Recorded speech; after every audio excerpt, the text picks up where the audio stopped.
गुरुजी गुस्सा होकर बोले कि जो मतलब कुछ नहीं जानता भक्ति के बारे में, क्या कुछ बोल नहीं सकता, वो मेरा शिष्य नहीं है। अब ये वाली बात मुझे किसी ने आके बता दी। कल डॉली मिलने गई थी गुरुजी से, अब उसने कुछ भी बोला नहीं गुरुजी से। उन्होंने पूछा ब्रज भक्ति क्या है बता, तो उसने कुछ बोला नहीं, तो वो गुरुजी नाराज हो गए। अब मैं ना दूसरे से तैयार होके गई, मतलब मिलने जाना था गुरुजी से, तो मैं अगर गुरुजी मुझसे पूछेंगे तो मैं बोल ही दूंगी। तो गुरुजी बैठे हुए थे, तो गुरुजी ने बोला कि ब्रज की भक्ति और जो द्वारका की भक्ति है उसमें क्या अंतर है। तो मैंने कहा गुरुदेव, मैंने तैयार करके गई थी, तो मैंने कहा गुरुजी 3 प्रकार की भक्ति होती है।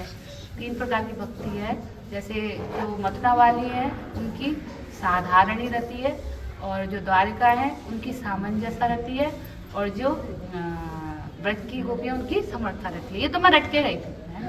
तो गुरुजी बोले समर्था रति माने क्या है, क्या समर्था रति है नहीं। तो गुरुदेव बहुत समझाने लगे कि जो गोपी है, जो कृष्ण को वशीभूत करने में समर्थ है, जिन्होंने कृष्ण को अपने वशीभूत करने में जो समर्थ है, वही समर्था रति है।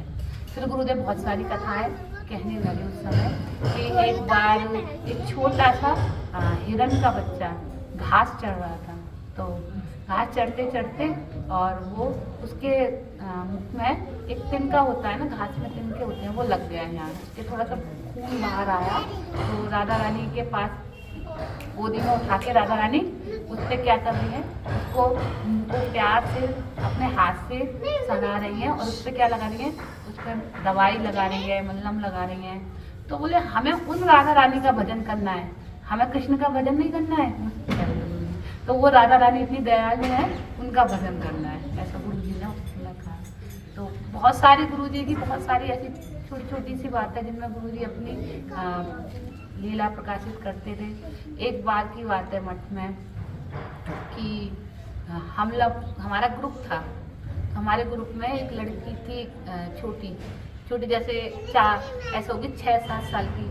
तो वो ना रोज गुरुजी को, गरिमा नाम था, गरिमा जानी, हाँ, तो वो गुरुजी को क्या देती, तुलसी पत्र देती थी, घर से लेके आती थी, वो डेली देती थी, वो छोटी डेली देती थी। एक दिन क्या हुआ कि वो लाना भूल गई, तो उसने सारी मटकी जितनी औरतें ना सबसे मांगा कि हम कोई तुलसी पत्र लाया है, कोई तुलसी पत्र लाया, मुझे गुरुजी को देना है। तो किसी पे मिला नहीं, तो फिर उसने पुजारी से मांग के वो तुलसी पत्र, जब गुरुजी आए तो तुलसी गुरुजी को, गुरुजी बैठी तो गुरुजी को दी।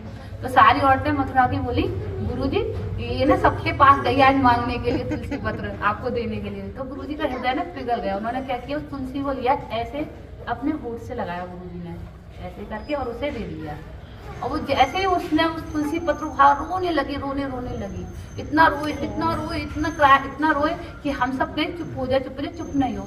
तो उस समय मुझे स्मरण आया जब नारायणी को महाप्रभु जब प्रहरिया भाव में शिवाश आंगन में थे ना, तो नारायणी को उन्होंने क्या दिया, अपने उच्चिष्ट खाने को दिया। उन्होंने कहा एक बार हरे कृष्ण बोलो, तो नारायणी हरे कृष्ण बोल दिया। ऐसे ही गुरुदेव ने क्या किया, हेतु की कृपा करके उसको जो कृष्ण प्रेम हम नहीं जानते, वो क्रंदन करे जा रही है, हम समझ नहीं रहे क्यों रो रही है। वो कह, मैं पूछ रही थी क्यों रो रही है, बस रोए जाए। ऐसा उनका जो महाप्रसाद है, उसकी ऐसी शक्ति है गुरु जी की। हाँ, तो ऐसे एक समय की बात थी कि हम सब लोग गुरुजी दिल्ली से आए थे, तो दिल्ली से, तो उस साल गुरुजी ने दिल्ली में ही वो की थी जन्माष्टमी। तो हम सब लोग यहाँ पे सब लोग बड़े दुखी हुए, पीछे गुरुजी नहीं आया, हमें तो ये था गुरुजी आएंगे, हमने मठ सजाया और हम सब लोग बहुत दुखी हुए, गुरुजी नहीं आए।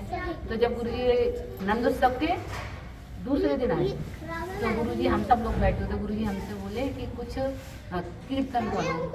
तो हम सब लोग लड़कियां थी, हमने वो लगाया, नंद लाला प्रगट भैया बिरज में आवते।